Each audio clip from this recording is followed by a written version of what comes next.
Bonjour à tous, alors aujourd'hui je voudrais faire une vidéo sur comment écrire son premier livre parce que dans le cadre de mon activité de Prête-moi ta plume, j'ai très régulièrement des demandes de gens qui veulent écrire alors soit un premier roman qui en général à 90% des cas c'est très autobiographique, ce sont des gens qui veulent témoigner, partager quelque chose qui leur est arrivé pour aider les autres, en tout cas c'est les demandes que je reçois, ou alors des guides pratiques sur des personnes qui veulent parler de leur méthode, des thérapeutes, des coachs, etc., mais qui ne savent pas comment écrire leur livre et qui me demandent si je peux le faire à leur place.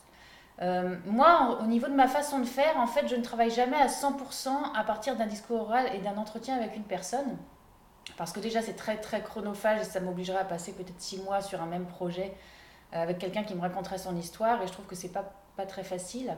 Et d'autre part, je pense que ce qu'il y a de mieux, c'est que la personne commence à écrire quelque chose pour y mettre de son âme, en fait, dans son texte et que je puisse ressentir l'énergie et la façon dont la personne s'exprime et souhaite raconter son histoire. Donc, en général, je dis aux gens, bah, envoyez-moi déjà un premier manuscrit, une première version, pour que moi je puisse l'évaluer et voir de quelle manière je peux la structurer, lui donner du corps et de l'épaisseur pour que ce soit éventuellement à la portée des éditeurs ou bien en auto-édition. Et là, souvent le blocage, c'est oui, mais bon, je ne sais pas par quoi commencer. Et moi, ma façon de faire, c'est que je dis à la personne, bah, ok, imaginez que vous êtes face à moi et que vous me racontez votre histoire, qu'est-ce que vous allez dire? Et ça peut être, bah voilà, j'ai rencontré un homme en telle année, et après 5 ans d'années filant le parfait bonheur, je me suis aperçue que c'était le pire des pervers narcissiques, et blablabla. Bla bla bla. Et en fait, je dis à la personne, bah en fait c'est simple, mets sur le papier ce que tu es en train de me dire. Et je me suis aperçue que finalement, bah en fait, ça enlève la pression à la personne et ça lui enlève le blocage qu'elle a de se dire bah moi je ne sais pas écrire, je ne sais pas comment faire, je ne sais pas structurer. Et du coup, elle ose se lancer puisqu'elle peut m'envoyer quelque chose qui est complètement un brouillon déstructuré, peu importe. Et moi, après, derrière, je suis là en soutien pour l'aider à en faire quelque chose de cohérent et qui puisse avoir du sens pour en faire un livre.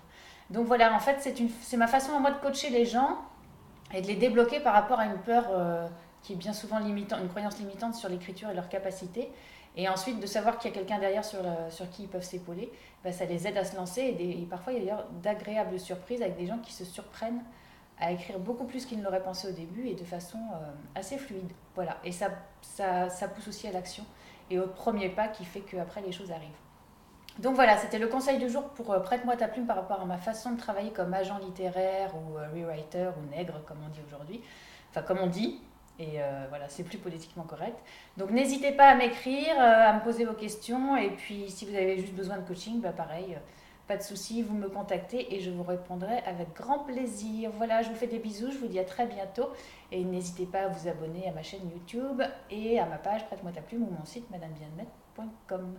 Voilà, à bientôt. Je suis fatiguée aujourd'hui. Gros bisous.